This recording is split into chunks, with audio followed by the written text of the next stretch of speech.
I may or may not have been partially responsible for the on-3 breaking news that Kasey Dunn was talking to Arizona. Whenever I put that out there, it was slightly disingenuous, somewhat tongue-in-cheek, just to get the O-State Twitter world going crazy. But since we made that breaking news, it's actually come out that it might be a possibility. You are Locked On Oklahoma State, your daily podcast on the Oklahoma State Cowboys, part of the Locked On Podcast Network, your team every day.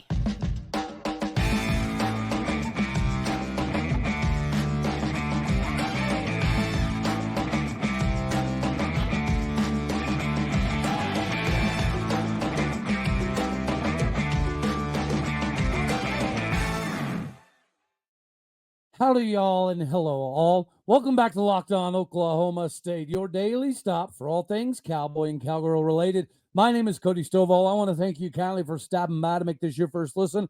You know we're available on all of your podcasting platforms, visually as well on YouTube. Find me personally on X, @AllDayOState.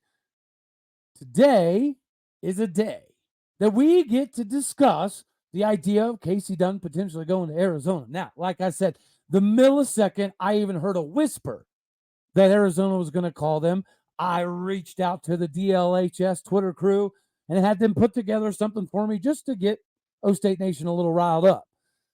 Well, after we put out the breaking news, it started to be backed up by multiple other places. And you know, I would love to say I've got such good sources that I had to beat on that real early. I did not. I heard whispers just like everybody else.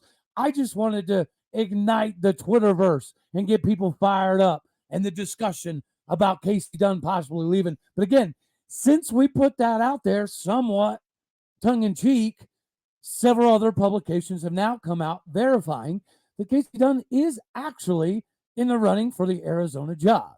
As an Oklahoma State fan, I was somewhat surprised to see the amount of people that were super excited. I was also somewhat surprised to get as many DMs as I did saying, dude, you got me. How dare you get my hopes up? So from what I've gathered, and we also did a poll, the days of Kasey Dunn appear to be potentially numbered. Now, a couple years back, after 2021, he had the opportunity to take the North Texas job, or at least it was presented as though he was like one of the top 2 or 3 candidates. He did not take that job, and since then, we have found out why. The reason being was because Mike Gundy was given Kasey Dunn and Rob Glass far more control over the day-to-day operations than most of us publicly were able to see. And he was clearly in over his head. So this season, it's been a little bit more of a conglomerate, right? It's been a group of people that have been alongside Kasey Dunn throughout the entirety of this last season to help the offense. Kasey Dunn was not traditionally an option route style of guy, but he's found ways to adapt this season, which I do think is a good thing for him. You having Tim Rattay and Mike Gundy and maybe Cale Gundy at a barbecue helping give some advice, I think it showed throughout the course of the season.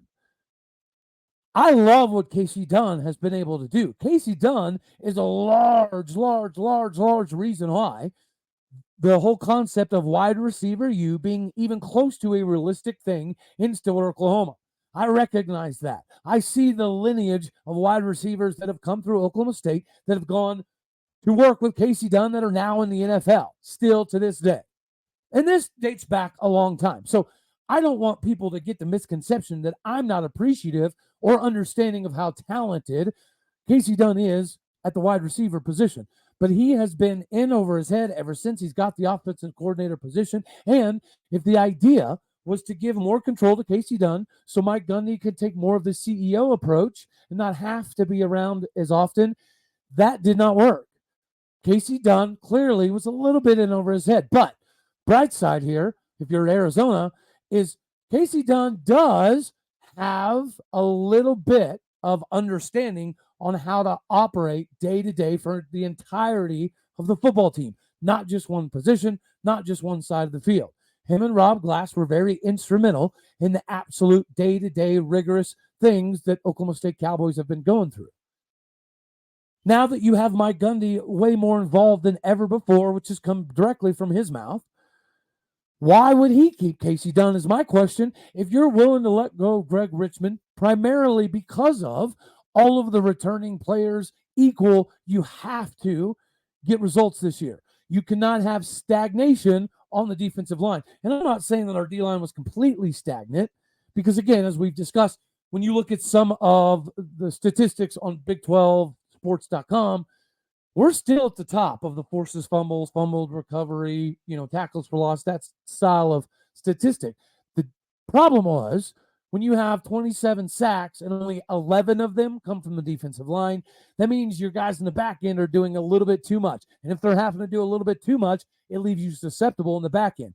So I understand the need to amicably let Greg Richmond go hang out for a year or so, relax on the beach if he wants to bring in a legend in Paul Richardson. Paul Randolph. But if we're going to bring in Paul Randolph because we know we have to capitalize now, then what are we doing with Kasey Dunn?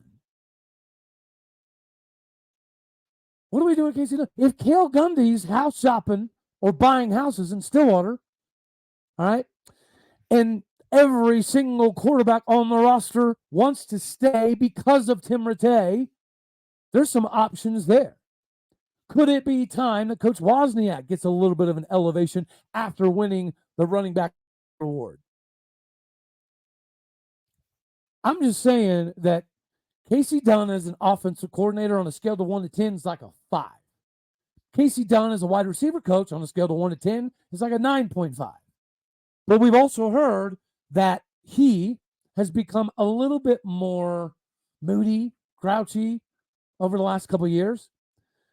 And I would venture to say that that's partially because he was overwhelmed.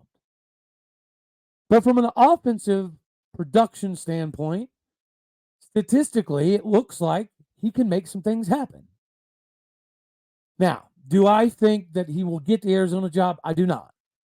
Do I think he'll end up being like a top 5, top 7 candidate for the job? Yes, I very much do. But again, you have to ask the question for Mike Gundy. Why would you get rid of an alumnus who bleeds orange and Greg Richmond because you have to capitalize, but then you keep the same offensive coordinator that has been completely inept at his job since he's been promoted? I just, I want to know what you guys think. Obviously, let me down in the comments section from the YouTube side of things, podcast side of things. I appreciate you. You guys are my peeps. Matter of fact, shout out to all the regulars, aka my regulators out there. Stay tuned to the end because I'm going to need your help at the end of this deal here. Real quick, we got to jump into the money-making capabilities that you have with FanDuel. Of course, you already know the app is safe, secure, and super easy to use. You can bet on a wide variety of things, whether it be parlays, over, under, point spread, who's going to score the next touchdown, who's going to win the Heisman, Super Bowl, and more. And you get $150 back in bonus bets right here, right now, guaranteed in bonus bets when you place a $5 bet. That's $150 bones back in your pocket, in your wallet, in bonus bets, win or lose. Do yourself a favor. Get in on the action as the playoffs heat up and our main man, Mason Rudolph's about to grip it and rip it by going to FanDuel.com/lockedon. Make your next bet, your first bet, whatever bet, your best bet by going to FanDuel.com/lockedon. Go there now because FanDuel is the official partner of the NFL. As we dive deeper and deeper into this equation of potential replacements, if that's the case, and again, I think Kasey Dunn getting the Arizona job would be a long shot. Speaking of Arizona, guys, we got to give a shout out to the Big 12 OG Hateful Eight now member in KU, Kansas University, kept their football coach over the Big 10 national champion playing Washington Huskies. Lance Leipold is staying at KU, but Jedd Fisch leaves Arizona to take the job at Washington, which does tell me that all of the big, crazy, bad money situations that I've been hearing are going on in Arizona, this validates that to me. I mean, with the ascension of what Jedd Fisch has been able to accomplish, with all of the talent they have returning and the possibilities of what this season could be, their first year in the Big 12, for him to leave tells me that financially, he's very well aware of all the issues that Arizona's having. He's also very well aware that it likely is not going to get any better anytime soon. So they're going to have to financially dig themselves out of a hole for the next few years. That is one of the reasons why I do think maybe Kasey Dunn is an option here, because he's not going to cost as much money as let's say, even a G.J. Kinney. G.J. Kinney at Texas State would likely cost more money to get at Arizona than Kasey Dunn. Not necessarily knock on Dunn. And here's the deal. If Kasey Dunn does end up at one of these positions, I wish him luck. But I'll be honest with you, I would favor Oklahoma State in any matchup we have with Kasey Dunn. I've been privy enough to know what his day-to-day looks like. Now, granted, if he's actually officially in charge, maybe the hiring that he does can help him, right, transcend what he was able to do at Oklahoma State, make a little bit more sense. But if it's not going to be Kasey Dunn, then it's got to be Cale Gundy, right? The dust has settled. And this season's about capitalization, or at least that is the presentation we're being given by the news of Greg Richmond's departure and bringing in Paul Randolph.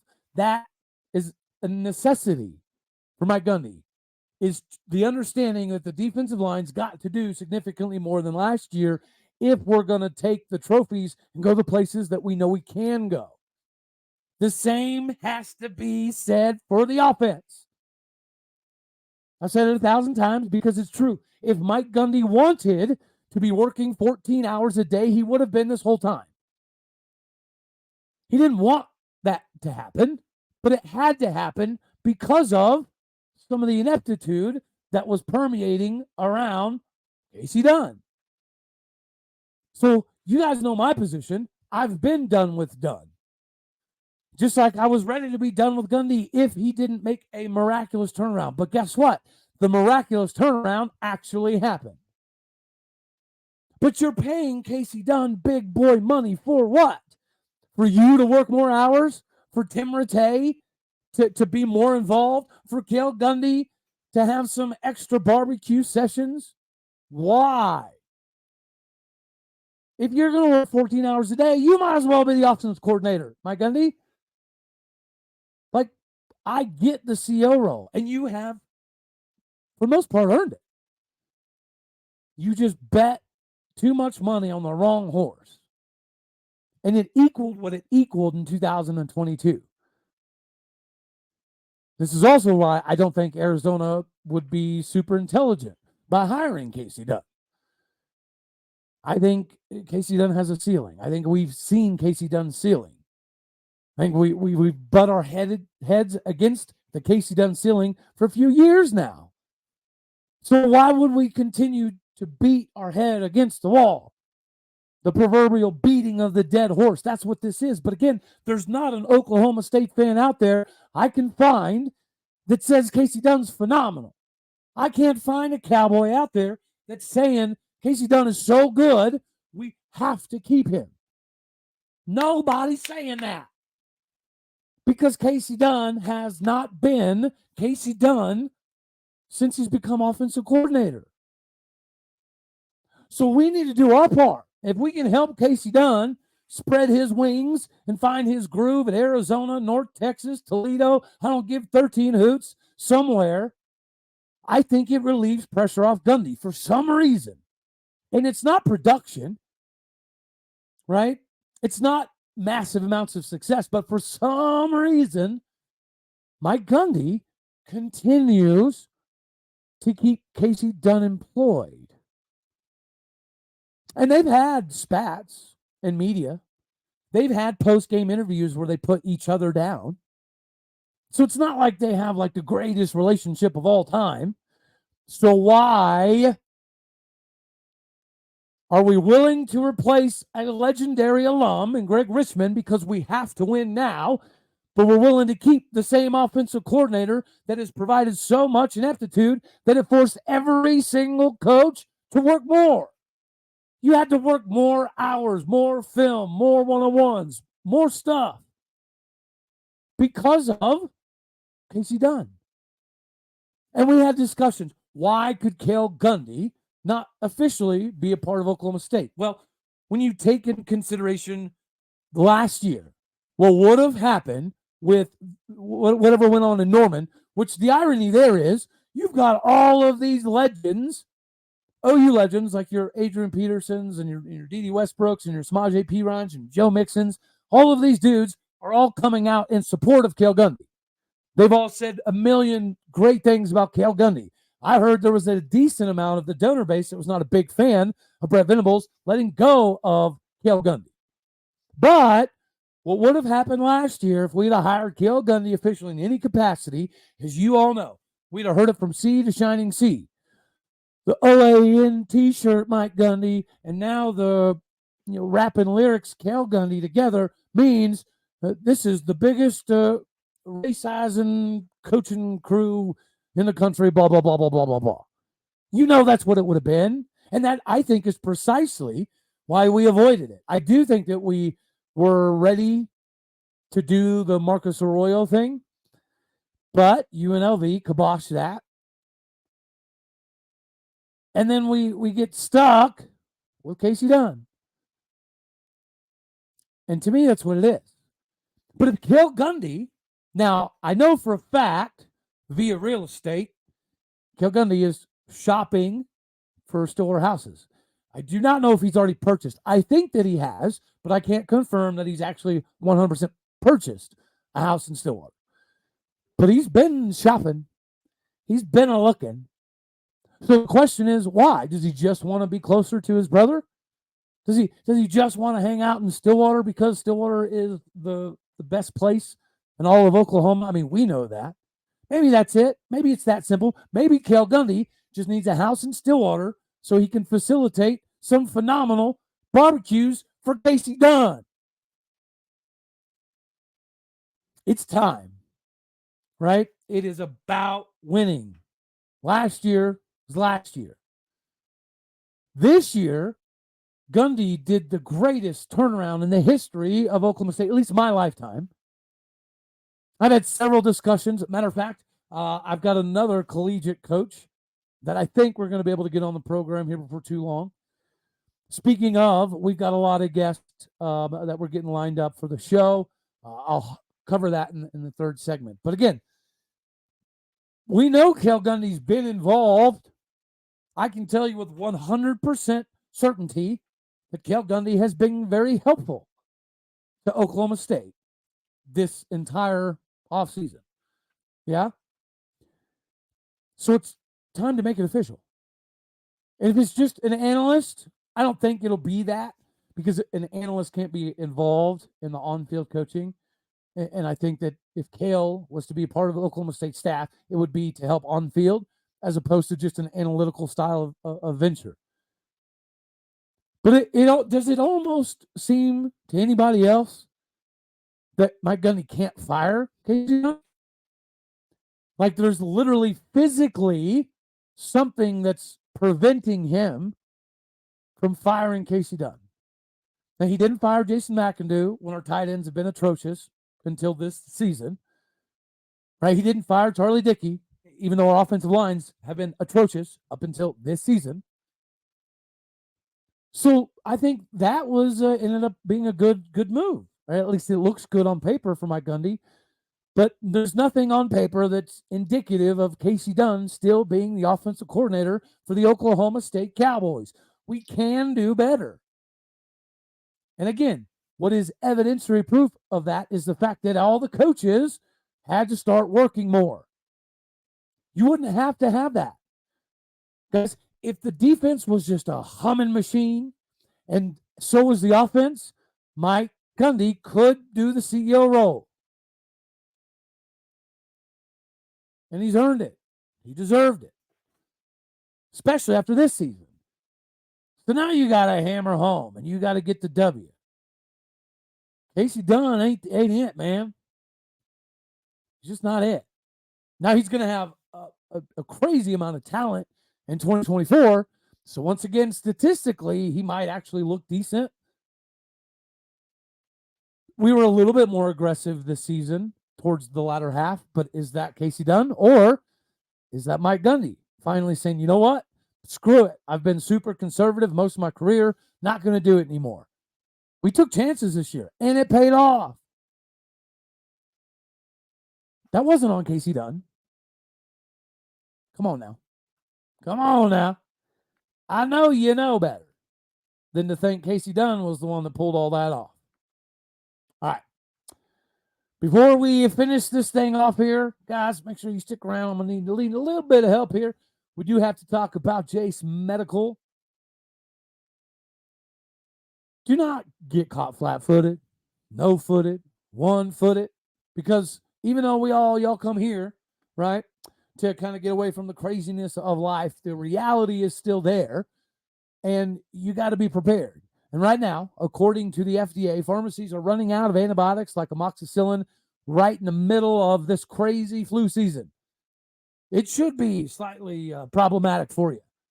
And I can't imagine a more helpless feeling than if I were to run out of some of my medications. Like physically, I do have to take a couple medications that are unfortunately life-saving. With Jase Medical, the supply chain issues are a little less necessary. The Jase case is a pack of 5 different antibiotics that treat a long list of bacterial illnesses, including respiratory infections, UTIs, skin infections, sinusitis, and more. All you got to do is go to jasemedical.com and complete your physician encounter. It will then be reviewed by a board-certified physician, and your medications will then be dispensed by a licensed pharmacy at a fraction of the regular cost. It's never been more important to stay prepared than today. Go to jasemedical.com. Make sure you use the promo code LOCKEDON to get $20 off of your order. Again, that is jasemedical.com. Go there now. Use promo code LOCKEDON for $20 off your first order.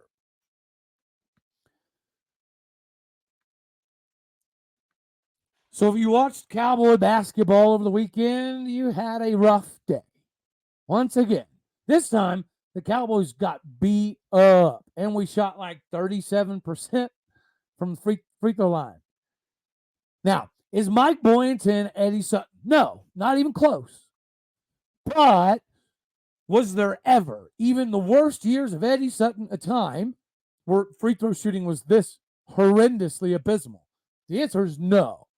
Why? Because it was an emphasis. These guys get their shots tracked. There's GPS trackers inside the basketballs, and those basketballs are GPS tracked to specific players. So the coaches know precisely how many shots are being put up, from where, what's missed, what's made, what bounces off the rim, so on and so forth. They have so much analytical input that they should be able to increase their capabilities on the free throw line. Eddie Sutton's squad, we didn't have analytical stuff to do all this.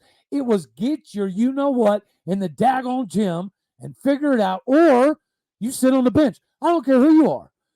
I don't care if you're Frederick Janssen or Doug Gottlieb or Desmond McMason or Joe Atkins. If you're not improving in the little clutch areas, you will be on the bench.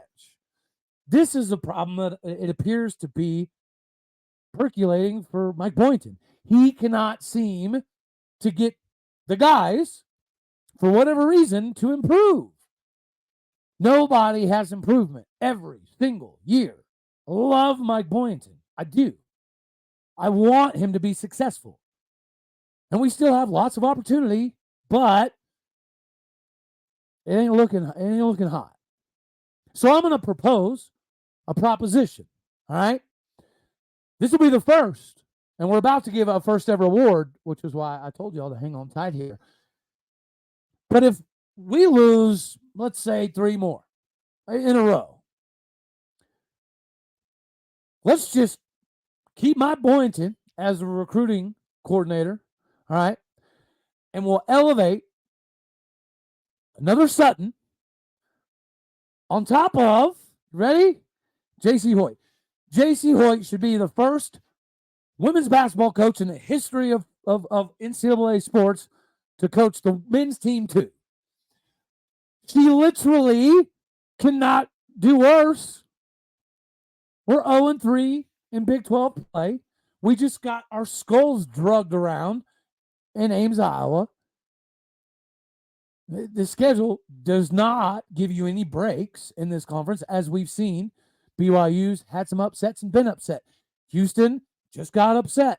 UCF has upset some top-tier, top 5 teams in this conference already. Now we're at the bottom. We're at 14th daggone place. What's the harm? What is the harm in having Jase Hoyt and Sean Sutton just do the daggone thing? It would save us money. Pay Jase Hoyt more money to run both squads. She's got Jasmine Player. She's got help. We have Scott Sutton. We've got help. I'm not done with my Boynton quite yet, but I'm so close. So close. Just, if this continues, kick the dude to the curb. Let Scott Sutton run the show. Let Jase Hoyt run the show. I don't give a hoot. We've got to restore the pride in Gallagher-Iba, like John Smith and the wrestling squad is currently doing at the moment. Jase Hoyt, yes, we did drop a game in the fog that we should have won. But they fought to the end. They made plays all the way to the end. We've got one of the best freshmen in America. Hannah Guster showed she has a little bit of range. We just couldn't quite get it done. But never at one point in that game were you so dejected for the season, like what happens in men's basketball. By halftime of most games, you're like, can't wait for baseball. Can't wait for softball. Well, now you can say, I can't wait for women's basketball. I can't wait for Jase Hoyt to take the floor one more again. Same with John Smith, ladies and gentlemen. So we've had some discussions as to why Oklahoma State wrestling wasn't as successful as it used to be. AKA, why are we not competing for national titles and or top 3 finishes all day, every single day? And it was because places like Penn State were bonus points. We weren't doing that, right? We weren't capitalizing on bonus points. We weren't getting tech falls and major decisions on a consistent basis.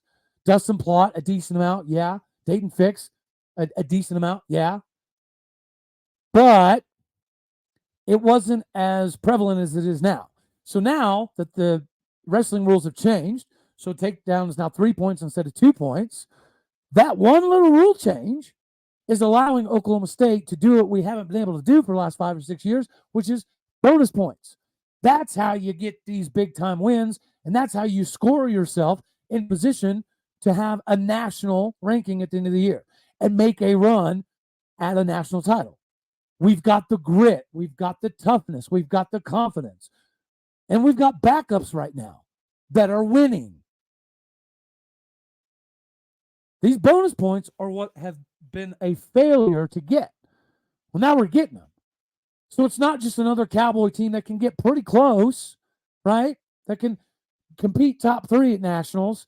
This Cowboy team, if we keep scoring points this way, we actually have an opportunity. We're not just winning by 1 point, 2 points. We don't need decisions. We need tech falls. We need major decisions. And we're getting them, not only from the starters, but from the backups in top 20 matches. We're not wrestling scrubs. We're wrestling ranked team after ranked team after ranked team. This is the wrestling we grew up loving. We're not quite where we grew up knowing to be, but we're getting there. All right. Everybody out there, let's go cheer on Mason Rudolph and the Steelers. And I told you I need your help. We were the only show a year ago saying that Mason Rudolph was way better than Kenny Pickett. Way better than Mitch Trubisky. And equally as good as Kenny Pickett at the very least. We've been hooting and hollering about Mason being the guy for over a year. That's why I think Mason Rudolph's next podcast should be on our show, right? We're not just jumping on the, oh, you're doing great, Mason Rudolph bandwagon. We've been on the Mason Rudolph. You're better than Trubisky by a country mile, and you're equally as good at, if not better than Kenny Pickett for over a year. So this isn't just jumping on the hype train. We have been leading part of the Mason Rudolph hype train for a long time now. So anybody out there that's got any Mason connections, this is the pod that needs to be on. If he's not on my pod or Keaton's pod, he's missing out. Oklahoma State country needs to see and hear from Mason Rudolph. We on this channel have been pushing him to be the starter all daggone year before the season started. That is why, even last year, there's episodes last year of us promoting Mason getting screwed. And he just needed an opportunity. He's a deep ball guy that for years was asked to do dink and dunk, dink and dunk, dink and dunk, check down, check down, check down. That's not who Mason Rudolph is. That's not what he does. He likes to let the air out of the daggone stadium with the ball flying. And now they're letting him do it. And this is the product you get. So again, help me out there. We have top 5 certified, verified, best regulars that return to every show. Top 5 in all of Locked On. You guys are phenomenal. So if anybody's got any reach out there to Mason, I'd appreciate it. We do a decent job. We've got some guys coming on the program. We've got some players coming on. We've got Gottlieb coming on. We've got some coaches from Oklahoma State and potentially other schools likely to be coming on. We're going to try to fill this basketball season with some guests because you know why. You watch the same games I did. It's rough. It's a rough time for Cowboy hoops at the moment. So we're going to find ways to love other things. Right? All right, y'all. So we're going to have for this one right here. You know I love you. As always, God bless. Go Pokes. I appreciate you tuning in to make this your first listen here on Locked On Oklahoma State. You could be anywhere. So happy you choose to be here. My podcasting people, you're the bread, you're the butter, you're the base, you're the foundation. I appreciate you. Drive safe, travel safe. Make sure you go leave a review. Hit them stars. If I give you 5-star stuff, hit the 5 stars, baby. Leave a like, share, comment, subscribe on the YouTube side of things. Follow me over on Twitter. #DLHS. We got this thing rocking. All right, y'all. You know it. Later.